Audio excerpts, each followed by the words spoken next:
original multimedia series talking all things boys basketball across North Jersey, and it is crunch time. The county tournaments are coming to a head if they are not already over, which they are in some parts. The state tournament right around the corner, going to get started on Monday, and we're going to talk all about everything here on Season 3, Episode 5. I am Corey Doviak, being joined by a panel of illustrious North Jersey basketball insiders, starting with the venerable, the tournament director of one of the most successful tournaments in all of North Jersey.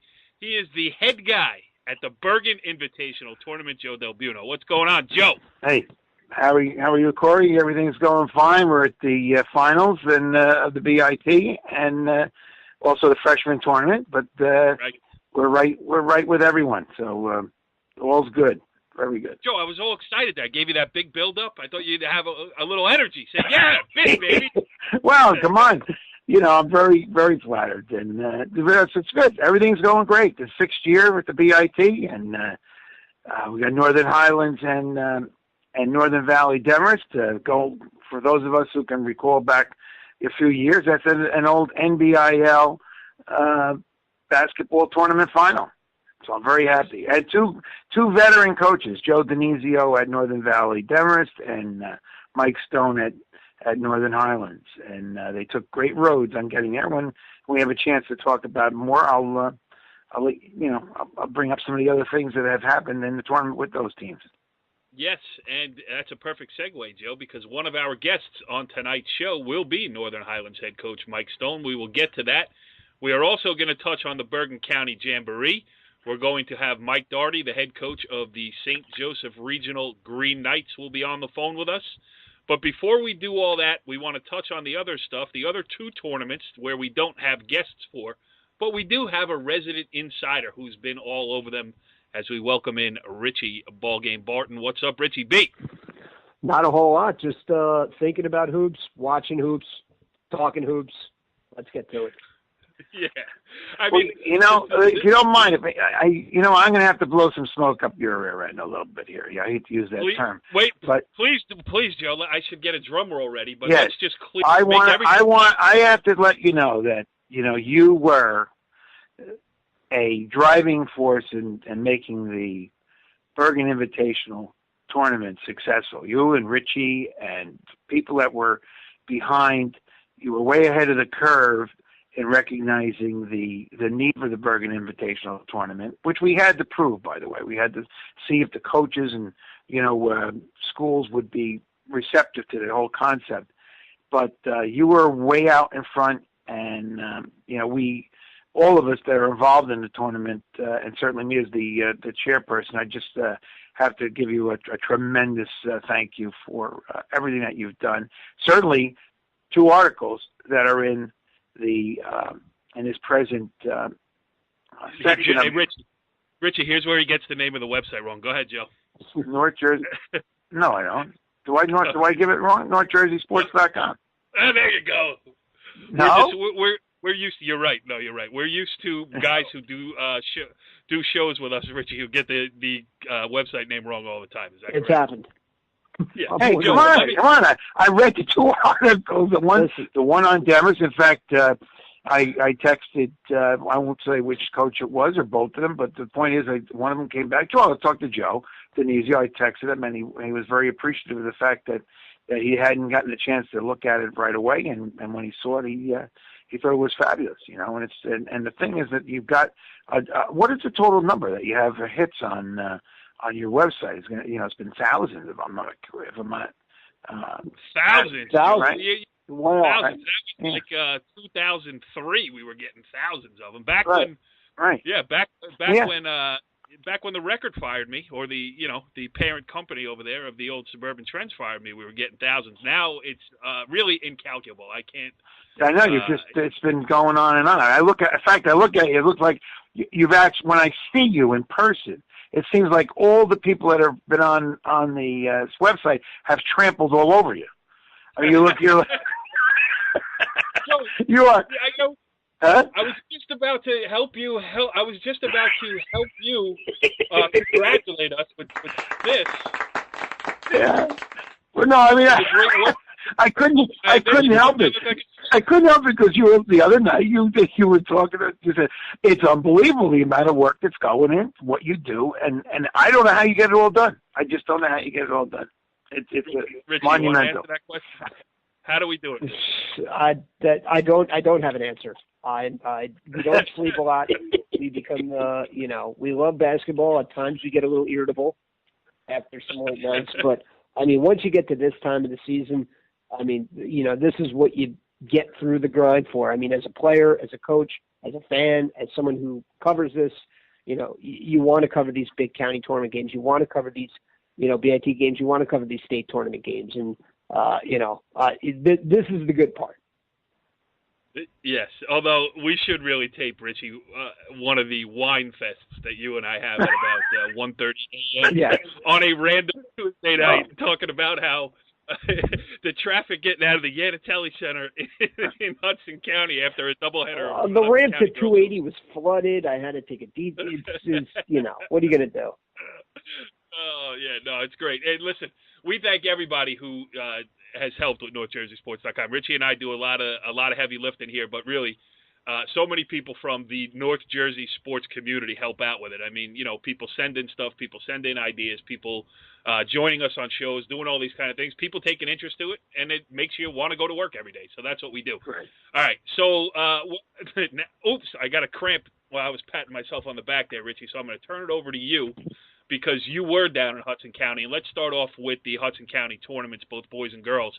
And the one game that sticks out for everybody who was there and everybody who read it on NorthJerseySports.com, I saw it got a lot of run on social media, was Snyder's near upset of three-time defending champion Hudson Catholic.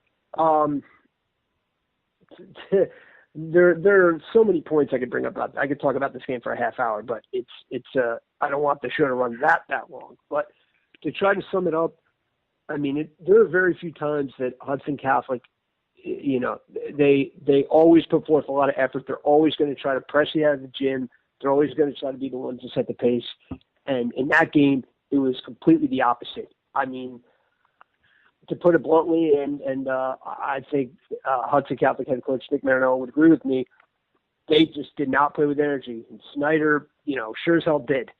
They were as energetic as could be, if only they could make a layup. They missed 21 layups in the game. I mean, they were up 5 at the half, should have been up 15. Easy. I mean, they dominated the first half and were only up 5. Hudson Catholic goes on a 12-0 run to take a 7-point lead, and you think, oh, well, that's it for Snyder. They had their shot. Snyder just keeps working, gets all the way back, takes a 5-point lead, has the ball, has a good possession, gets the shot they want, a layup, missed, gets the rebound, next layup block.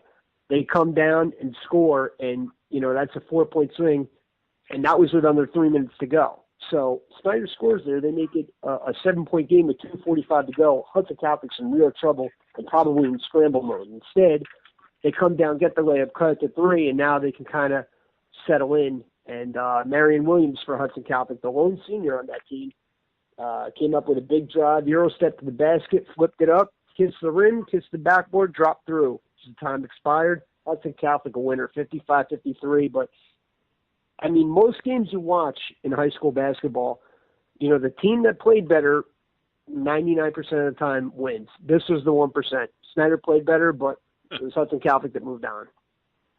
You know what's funny, too, reading your story, reading the quotes in it, and talking to you about the demeanor of the players and coaches that you interviewed afterwards.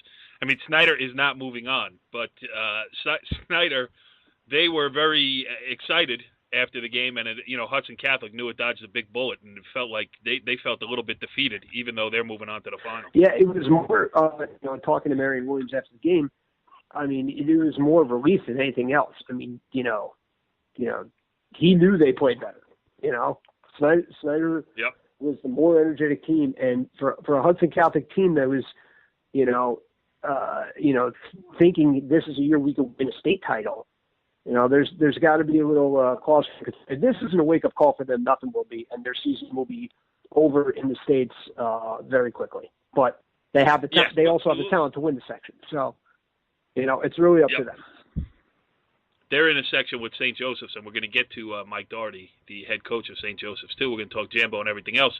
But Hudson Catholic moving on to play St. Peter's Prep, who is back on the county-wide stage here after, Mike Kelly did such a great job. Joe, an old friend of yours, Mike Kelly, did such a great job with Seton Hall Prep for years. And then, in the coaching transition and a couple things that transpired down there, they went away for a while, but Richie B, they're back now. Yeah, they played well. Got off to a quick start. Ryan Armslier, who's really just a big body who takes a space to paint, had a nice drop set move for Baby Hook and a baseline jumper to get him going. Brendan Thiel hit a couple threes in the first quarter. That got St. Peter's Prep out. I mean, they shot 8 for 12 in the first quarter. That got them out to a 19-6 lead. Union City, who had already beaten St. Peter's Prep twice during the regular season, came, crawling back in it little by little, got it to 1, but just never got over the hump. Prep made, they didn't even have, it was just, whenever they needed a defensive stop, they got it. And when they got it, they often got a basket on the other end to kind of give them a little bit of breathing room. And, but Prep impressed me. I mean, because it's, when you're Coach, you've been in a million of these games, and you're leading the whole game and you see a team that's just fighting back. Right. It's like, how long can we hold this off? Right. I mean, from a coaching perspective, how frustrating that is. Like saying, all right, come on, guys, let's get it together. One possession at a time here. Well, it's interesting. I'm just thinking about what we were talking about as far as, the two tournaments and everything. You have Hudson Catholic and St. Peter's, but now we have Don Bosco and St. Joe's. Now, are they going to be meeting one another in a state tournament? I think Bosco might be meeting them. Is that correct? Well, Bosco and Bosco, Joe's, Hudson Catholic, and St. Peter's Prep are they're all in the A. They're all in the A. Yeah, Hudson Catholic moved up this year, and that's going to make it a very interesting bracket. Richie, Joe sidestepped your question there completely. Yeah, I didn't want to bring that in. Because you know what? At this stage, I have to make sure I stay within the thoughts that I have at the moment. I'll forget them. Yeah, I feel the same way too, Joe. What do you tell your players? You don't do more than you're capable of doing. Yeah, right? Well, to answer your question, by the way, in an ironic twist, Don Bosco, St. Peter's Prep, St. Joe's Montvale, and Hudson Catholic all on the same side of the bracket. If St. Peter's Prep wins their first round game, I didn't see that. Yes, if St. Peter's Prep wins their first round game against Oratory Prep, they get Bosco in the quarterfinals, and St. Joe's and Hudson Catholic are in the quarterfinals against each other at Hudson. Yeah, no, that's crazy. All right, so let's. Well, wait a minute. There's a story here. We have to go to those games. We will, Joe. That's what we do. We have to go to those games. There's no more county specialties anymore. That's true. I'm going to have to drag myself in, as you so eloquently put it there in the opening of the show, carrying my bag, my T-shirts. I really do look like an old. Oh, you know what? I wish I had been able to take the camera away from you, switch it, throw you on it. And here, ladies and gentlemen, is the leader of the pack. The day I wind up as the top shot of the day on NorthJerseySports.com is the day I'm packing it all in. I will tell you that for sure. All right. On the girls' side in Hudson County, it's going to be Lincoln against Bayonne, but we're talking boys basketball tonight. Let's quickly touch on Passaic County before we get to Mike Doherty. Saturday, Wayne Valley High School. You got fourth-seeded Wayne Valley, which knocked off top-seeded Wayne Hills in one semifinal. That was the Battle of Wayne. The other semifinal was the Battle of Patterson. Kennedy had a lead late. Eastside came back to win it, so it's Eastside, the number 2 seed, against number 4 Wayne Valley on Saturday. And if I, I'll leave that out. Joe, I got to stay within myself. I had a thought creep in, and I almost followed it down a trail that I did not want to go. So I will keep it here, and I will go to myself here to analyze this county final a little bit because I was at the Passaic County semifinals last weekend. I saw Wayne Valley beat Wayne Hills, and I know Richie's seen both teams too. So, but Wayne Valley is just so good at what they do. They move the ball offensively. They pound it inside, which I love as a former high school post player. I love to, watch that. They pass out of double teams. They cut off when they throw a ball into the post. They do a lot of good things. They play a lot of good basketball. Richie B, it's going to be interesting to see them against Eastside in the final. Well, especially being that they've already beaten Eastside. You know, Correct. I mean, they beat them about a month ago, and oh, that was me. Sorry, guys. Beat them about a month ago. Goodwin had a big game inside, and again, the key is basically Wayne Valley's starting five is as good as any starting five in North Jersey. I truly believe that, but they have to stay on the floor. And if Eastside can push the pace and get him into foul trouble, that would be interesting.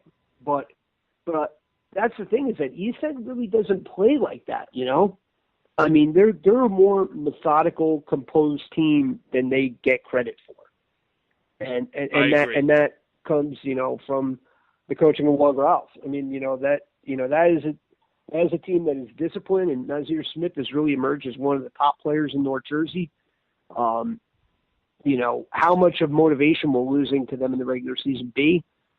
I don't know. I think it'll be a really grinded out, old school kind of county final, and there'll be a big crowd for that. That's for sure.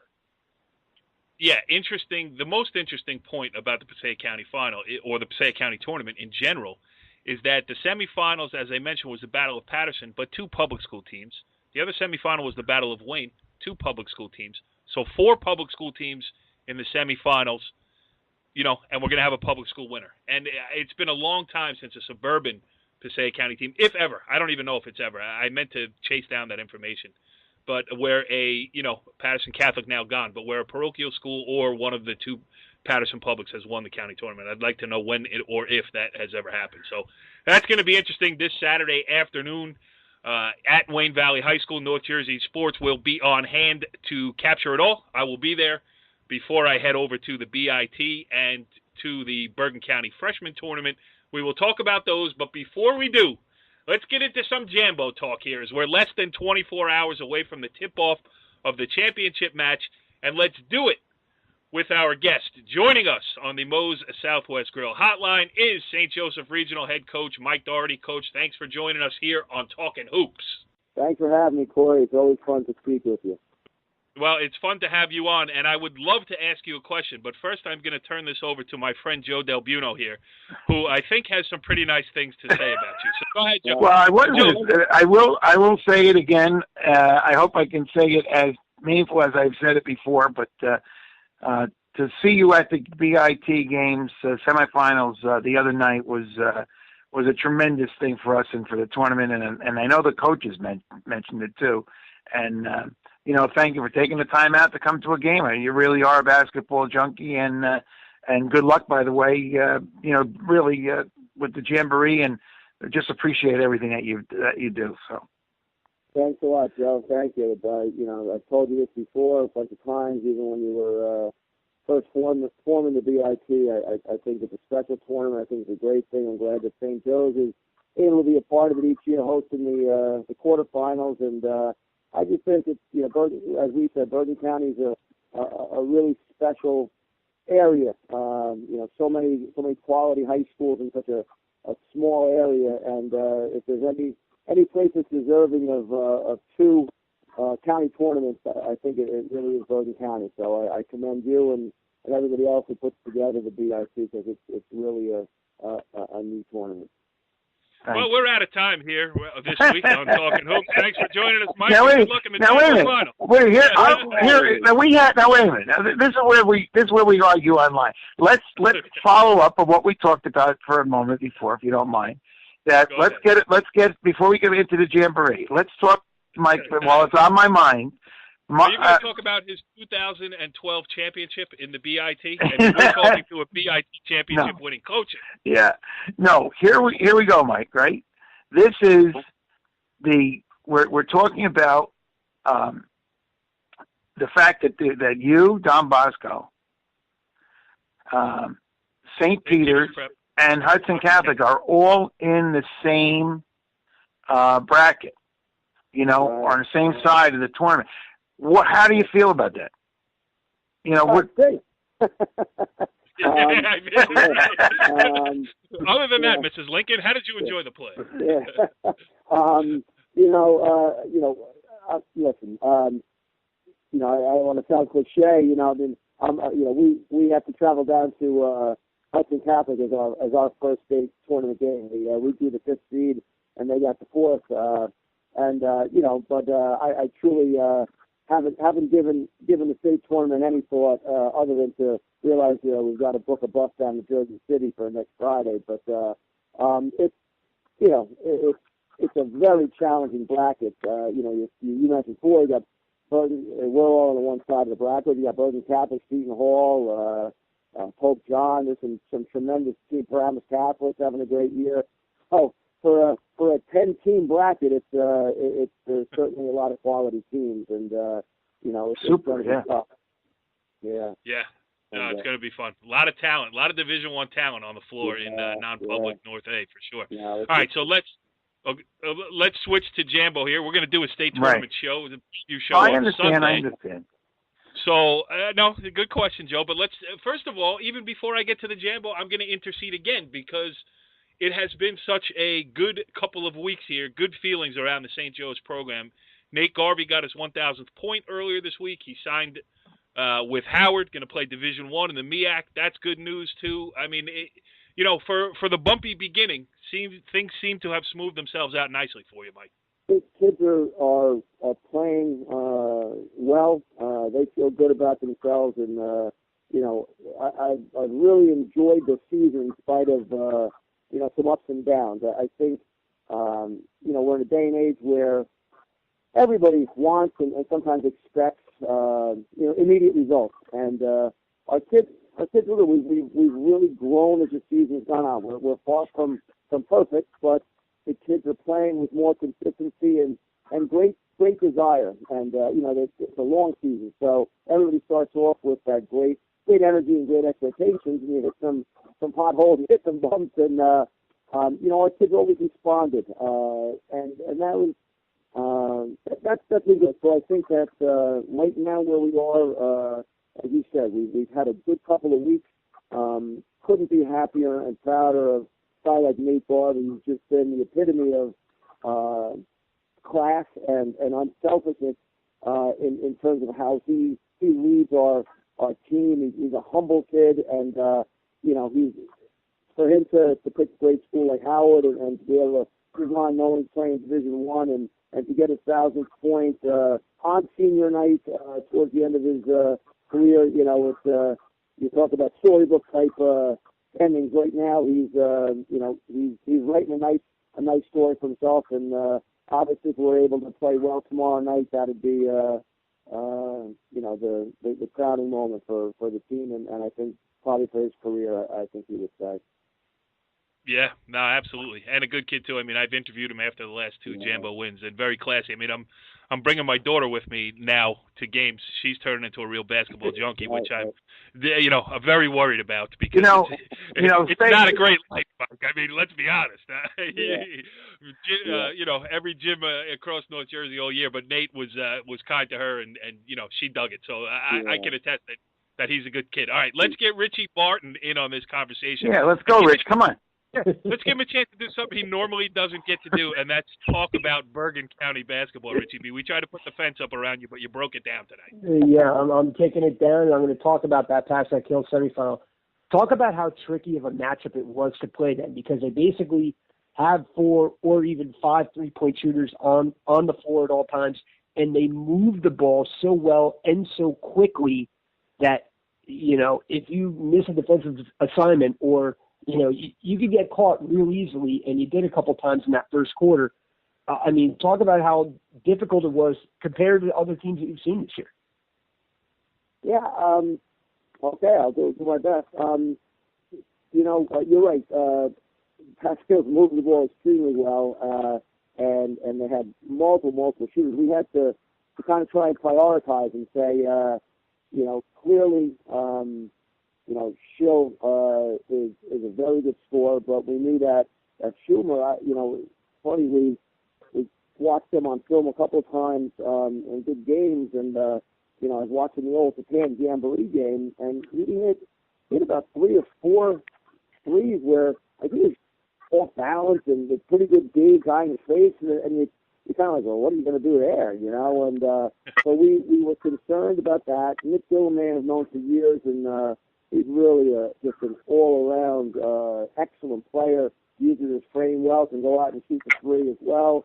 But you know, we were talking an awful lot about how we could minimize, you know, the damage that they can do with their cuts and with their constant screening. And you know, we talked an awful lot about staying low, because we were saying you're going to get screened, but you'll be quicker getting off the screen even after you've been hit by staying low. And so don't get caught straight up. And you know, you talk about trying to switch certain things, but you know, the kids have to have a great focus. I thought that our guys, especially in the third and fourth quarters, not so much in the first quarter, because I think we were trying to just get a sense of what was going on. But I thought as the game progressed, our kids really communicated well, jumped out on certain screens, on dribble exchanges, and challenged shots as well as we could. And you just hope that it's going to be good enough to have them miss or help them miss, and then that they don't get any offensive rebounds. But it was. I thought it required a great defensive effort from my guys to get past them, for sure. Yeah, you know, that was can I just interject something here? You know, yes. This was on my mind. I think about that game since Richie brought it up. You know, you're always you have a great reputation for the defense that St. Joe's plays. Okay, and when we looked at that first quarter, I think that I was surprised, because I've seen Passaic Kills play a couple of times this year, that they went to the basket off the dribble instead of just relying on a three or the jump shot. It seemed as though, because of the pressure, that all of a sudden they were able to find that lane to go in and get that easy layup. You know, I thought that's what I think that was what was happening. And then what happened when you said you clamped down even more on them on the third and fourth quarter, I thought you picked up maybe 3 charges. Am I correct about that? That you really stopped that part of the game and then made them have to rely on that outside shot. And then I thought your boards and the pressure you were putting on them were significant, were a major factor. Am I wrong? You did pick up 3 or 4 charges, if I'm not mistaken. Yeah, you know, I think it was a combination of a lot of things, but early on, you're right. They were beating us down the floor. We would score, and then they were just pushing it right up the sideline. And I think our kids had to really make an adjustment. I don't know if it was just a relaxing after a score and thinking, oh, I'll locate my man casually, but I mean, there was one play, I think it was 2-2. You know, we scored to tie it up, and the kid Lazarus drove right past us in for a layup, and I was like, "Oh my God, you know, this is horrible." And but you know, and gave up the 15 points in the first quarter, but at least it was something tangible that I could, you know, we could scream at them and say, "Run back," you know, and we did. You know, you want to make adjustments, but early on, they were, I mean, really beating us down the floor. And I saw you turn to Ron Grieve. Did he have any words of wisdom to say on that?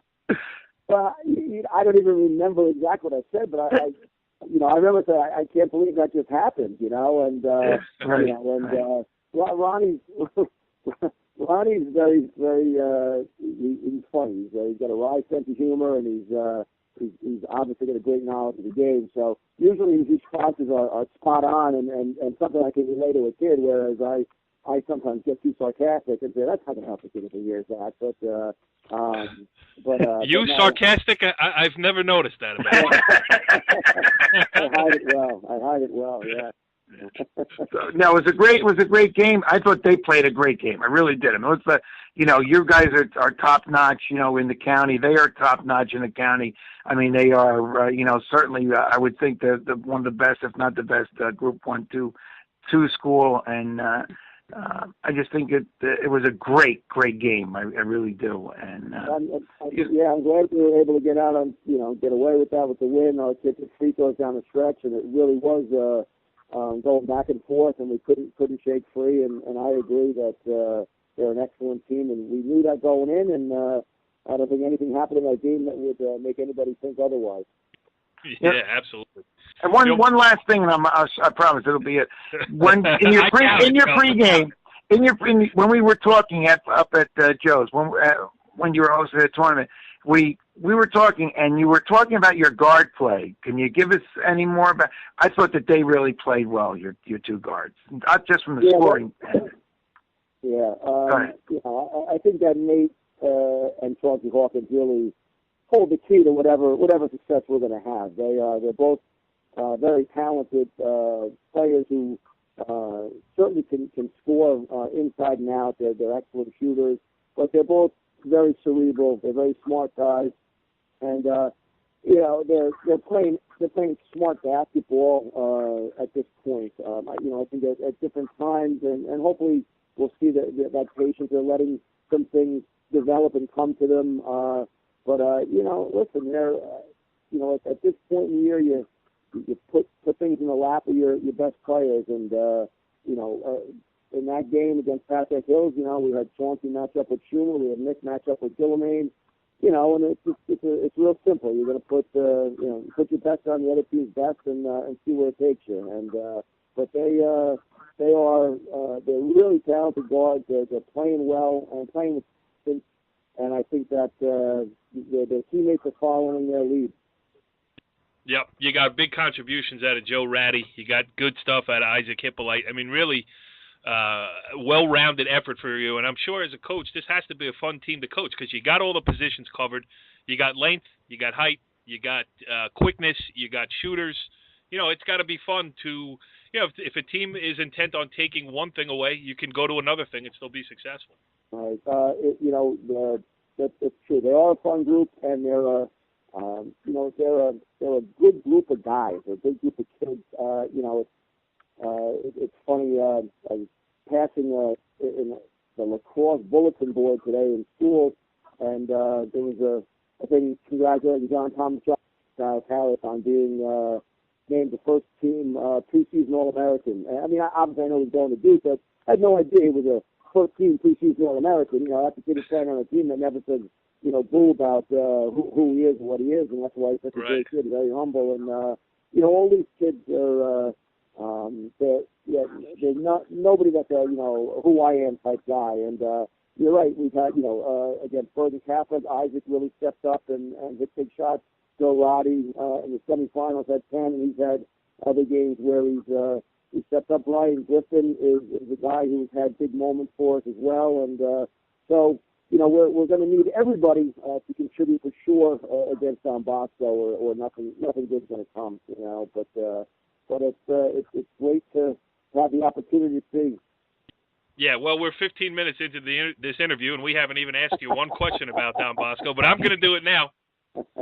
Listen, as well as your backcourt has been playing, Don Bosco Prep's backcourt has been playing too, and it's an interesting matchup because it seems to me that Brandon Anderson and Omar Mustafa, the Bosco backcourt, has the same kind of relationship with each other that Chauncey and Nate have for you. I mean, there's a lot of, I think, what do you call it? Communication, nonverbal communication between them. They just know where each other's going to be. They've been playing together for a long time. Yeah. They seem to complement each other in what they do.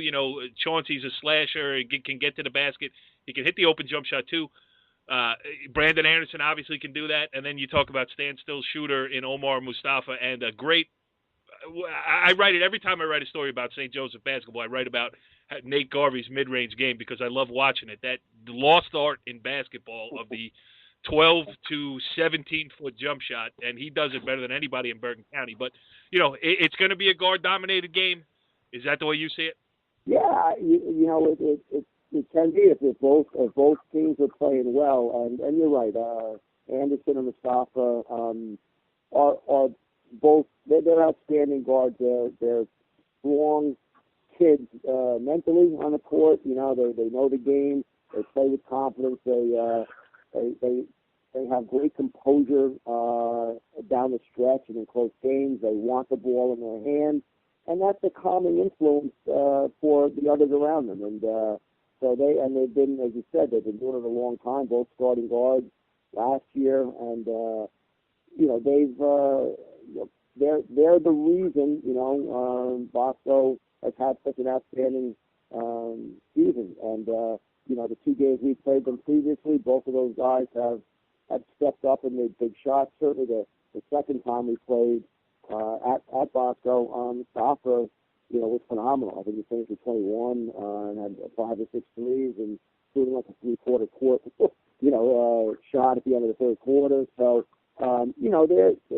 they want the ball in their hands at big times, and as do Chauncey and Nate for us. And I think it could be a great battle of four of the best guards in North Jersey for sure. Yep. Richie B, what do you got over there? The one thing I would ask is, Bosco so well, and they know you so well. Are there little wrinkles that you try to throw in there to throw them off even for a couple of possessions, or are you just saying at this point, hey, we're going to go with what we've got, they're going to go with what we've got, they know what we do, we know what they do, whoever executes better is going to win? Right. It's funny you say stuff like that because as a coaching staff, we talk about all those things. Is there something that we could do differently that's going to throw these guys off and going to throw them for a loop? And at the end of the day, I think you get back to, like after watching the film and some of the first two games, you look at things that we feel we could have done better, not necessarily differently, in terms of like with our man defense. If we had played this correctly, we would have stopped them, or we just would have taken this away. And if we can stop having this breakdown, so a lot of times I think for us, we're staying with things we've done all year long, and just trying to correct or be more effective.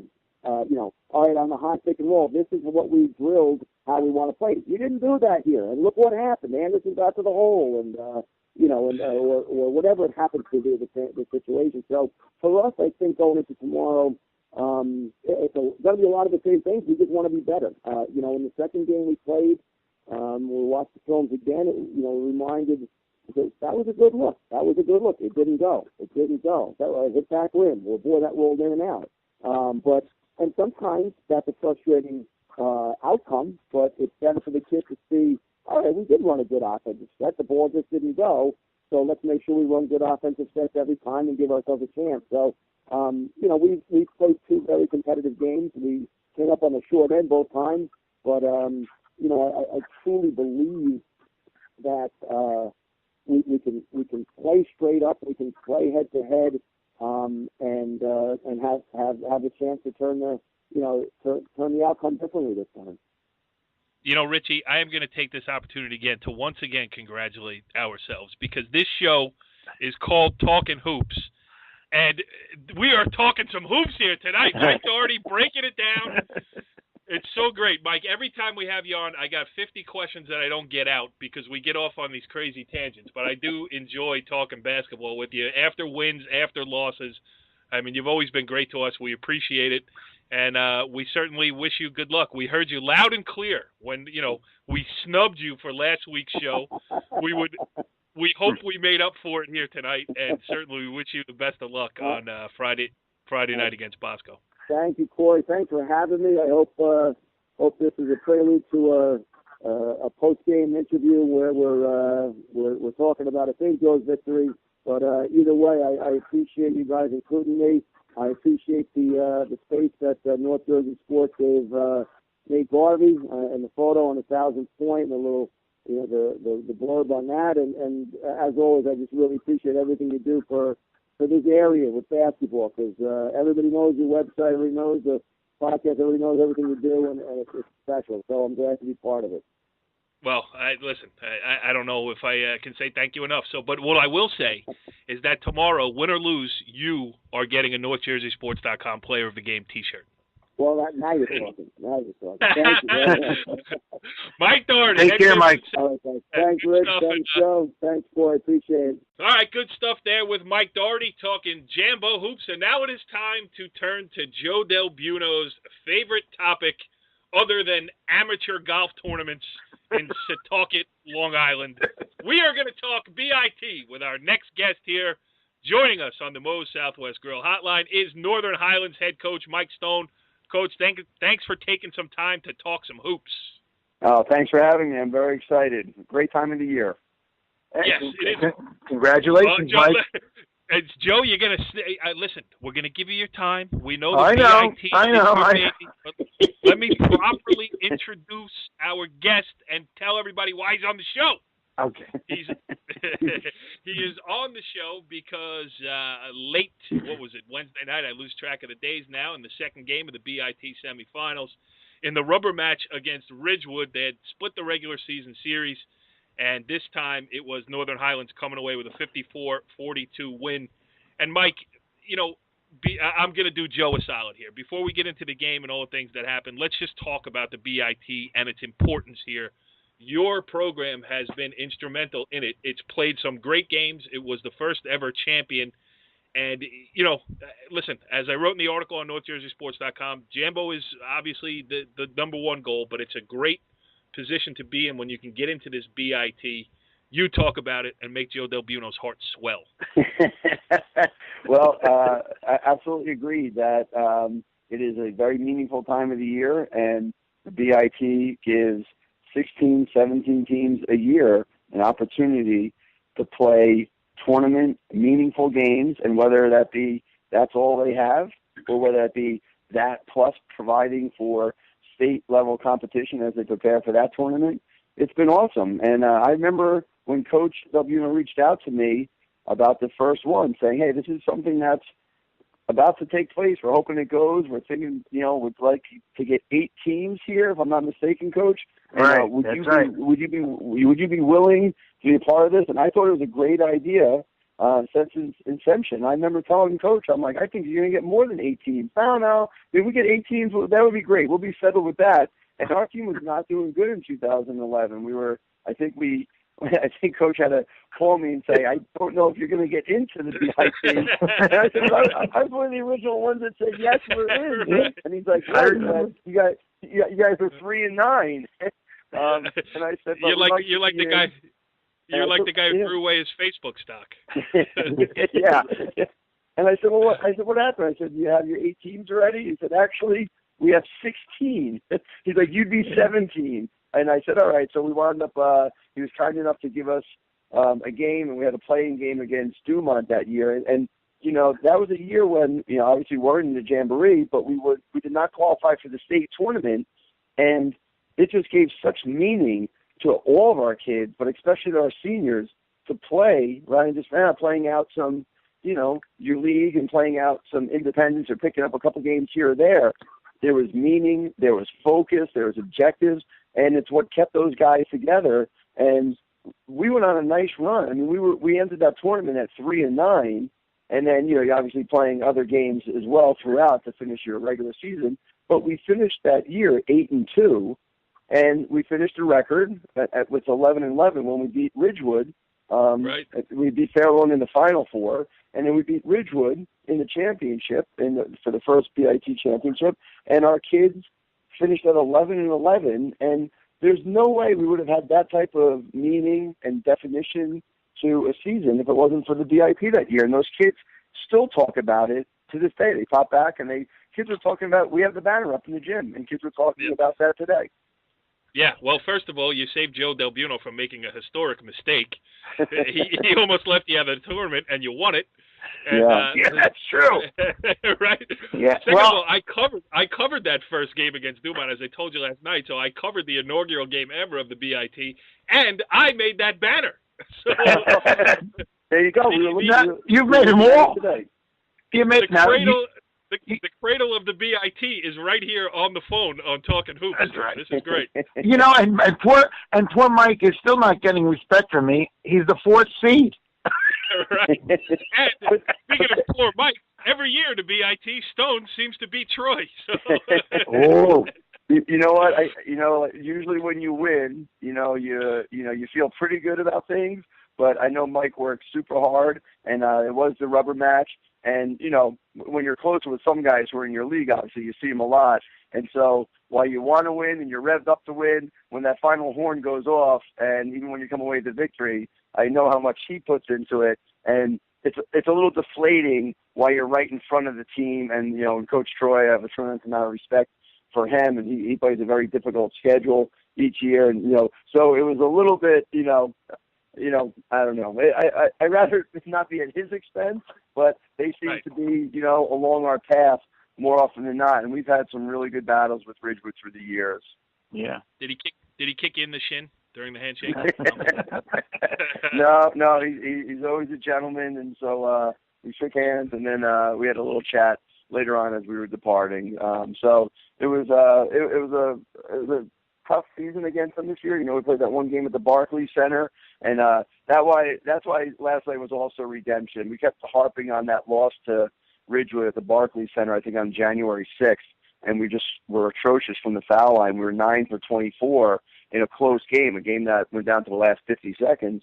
And we really harped on that a lot throughout January and through February about how free throws are going to get you back in games, or if you have a lead, that's what extends the lead and puts games away. And we missed our first free throw last night. Andrew Keenan got one early in the game. He missed the first one and made the second one. But from that point, after that first one, we made our next 14, and we finished 14 for 15 from the foul line. And that was one of the key elements to the win. Was that the best game you've played all year, or one of them? I mean, I'll give you some stats that you gave me last night.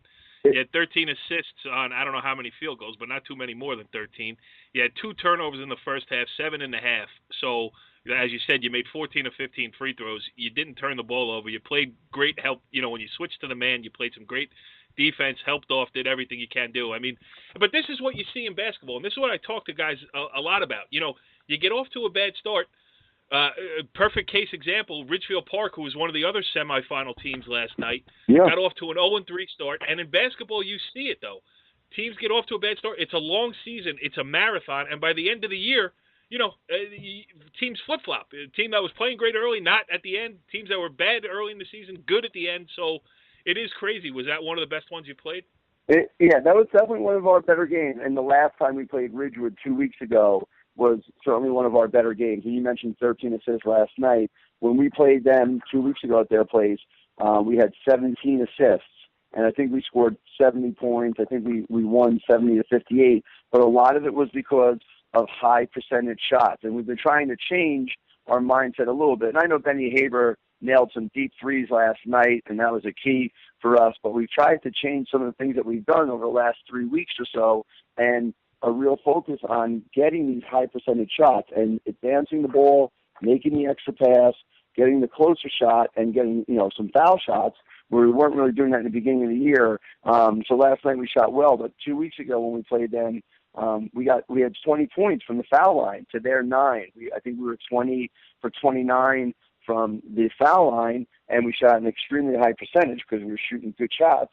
And like I said, we had 17 assists in that game. So that speaks to, good offense. We played good defense. So that game, against Ridgewood early on, I think our Pascack Valley loss early in the year was one of our better games because we had lost to them 3 weeks early in a holiday tournament by, I think, 26. And then we played them at their place, and we lost by, 4, but it was a 2-point game with 12 seconds to go. So I think that game, our first game against Indian Hills, was a real good game, and I think our 2 most recent games against Ridgewood were probably our most complete games on both sides of the floor. Just checking the stats here. 13 assists last night on 17 field goals. That's unbelievable. All right, Richie B., take a second, step away from the Seton Hall game, and ask Mike Stone a question. Obviously, when you face a team like Demarest, which you did about a month ago, you faced Demarest, lost by 11, 63-52. What do you take away from that game that you think can help you moving forward from a defensive standpoint? Because Demarest is kind of a classic team in the fact that they have a couple kids that can shoot, they have the solid point guard, they have the big kid who I think his name's Aries in the post. Talk about how tough they are to defend and how you're going to attack that. Yeah, they have the tools that have put them in this position. And we watched the film. We played one really bad quarter against Demarest, and we played one really good quarter, and the other 2 were so-so. And a couple days after playing them the first time, we watched the bad, and then we watched the good as a team to try and build upon that stuff and learn from our mistakes. And then today after practice, we reviewed that film again. Now you're in a completely different mindset, as they are, and it's a completely different type of game. But we're able to see once again our flaws, and we've changed a lot as a team, and even the kids could see the things that held us back from winning that game. We're hoping are not as much a part of our game. We're not as flawed, and we think we're better in certain areas. And that's going to be a tough battle for us. They have different weapons. And it's one of those things where, just like Fairlawn did against us last week in the BIT, if a team comes out and hits shots, you're in trouble. And, we were able to hang around with them in that game because they weren't hitting shots early on. Some of their outside shots were not going on. Like Jesse Adelson was not on fire like he has been. And we were able to rebound the ball on most occasions. But then in the fourth quarter, they were able to get inside of us more, and the Garcia brothers were able to create, and they were able to bounce past behind our help defense, and they got some layups, and they scored a bundle of points from the foul line in the fourth quarter and pulled away. It was a game that we were up, and then they wound up, just taking care of business in the fourth quarter. So you don't know. I mean, guys come out and hit shots. It changes everything that you do. And we were fortunate in that first round against Dwight Morrow that was a team that, they were the number one seed in our bracket. And by chance, they didn't hit shots that day, and we took care of our blockouts, and that was the difference in the game. So, we have to take care of the ball, and we have to take care of our blockouts, and then you got fingers crossed that, we're going to do our best to limit their free looks. But hopefully, they're good shooters, and hopefully they're not on Saturday night. Yeah, in Denver, they came out on fire against Richfield Park. They made 6 3-pointers in the first quarter. I mean, they made 7 in the game, but the 6 that they made in the first quarter was enough to, make Richfield Park play from behind, and Demorest was able to use that to their advantage the rest of the way. Yeah, Joe, you've been awfully quiet. Awfully quiet, Joe. Well, you know what? I've been taking some hits tonight, so I thought I'd be very patient. Hey, how about number 44, Connor Scaglione on Demorest? I mean, he is a deceiving kind of big guy. It's hard to miss him, but I mean, he's only a sophomore, and Arias, you talking about Arias, Ralph Arias, 33? Oh, is it 33, right? Ralph? Oh, yeah, I'm sorry. Yeah, 30. I'm sorry, I had the wrong rate. 33, Ralph Arias. Joe, you made the rosters for the Browns. I know. I got the rosters. Yeah, no. But so 33. I mean, he's really he could be a factor. I've seen him in every game, and he's always around the basket. Gets the rebound, knows his role, and it seems as though if he gets some extra points, it could be the difference in a game. Do you feel that way? I agree with you that he's certainly a difference maker, and he doesn't have a lot of flash. And those other guys who are quick. That kid Jesse Adelson I think he has a terrific jump shot. He has great elevation. Yeah, Jesse Adelson, right? Yeah, Jesse. Yeah, Adelson. I mean, it's a quick catch and shoot, and he really drains them. But Ralph is really good because he uses his body well. He doesn't foul. He's not out of control for a big guy. He's tall and thick, but he plays smart, and he doesn't try and do too much. He's very efficient, and we watched the film again today. Not only does he just catch the ball real easy in the post, and then he just scores. If he catches it down the well, he's scoring. But we saw him catch some passes at the elbow area and turn and throw some real nice backdoor passes to guys. And we were like, wow, this kid, not only is big, efficient, but he has a high basketball IQ. So, we have to take care of him in different ways and not let him do other things and to damage us. I think it was Brandon Garcia was the other guard, right? Yep, he's definitely in fact, he may have been the MVP of that game, last night. And he's another factor. Good.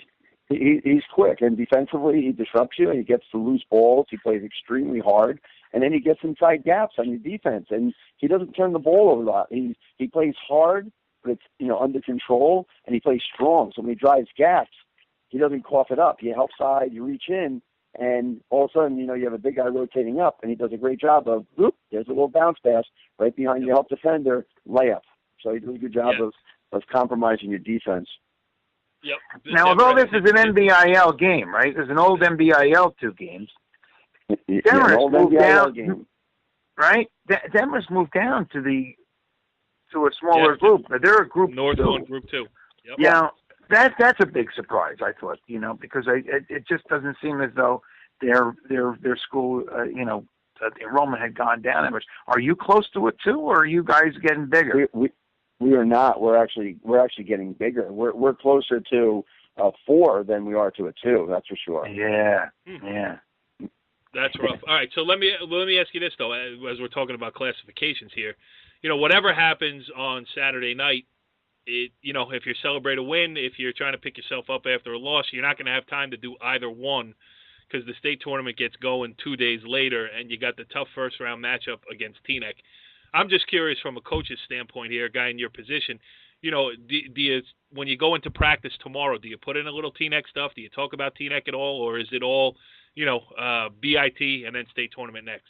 No, it's all BIT. And as a matter of fact, tomorrow we have an obligation to play Park Ridge. Okay. We were scheduled to play Park Ridge this past Monday, and Coach Kaplan had emailed. I think they had a schedule glitch, and he had asked, can we push the game to Friday? And so we didn't want to leave. I mean, he's having a great season. I don't know. I think they're 18-5, maybe.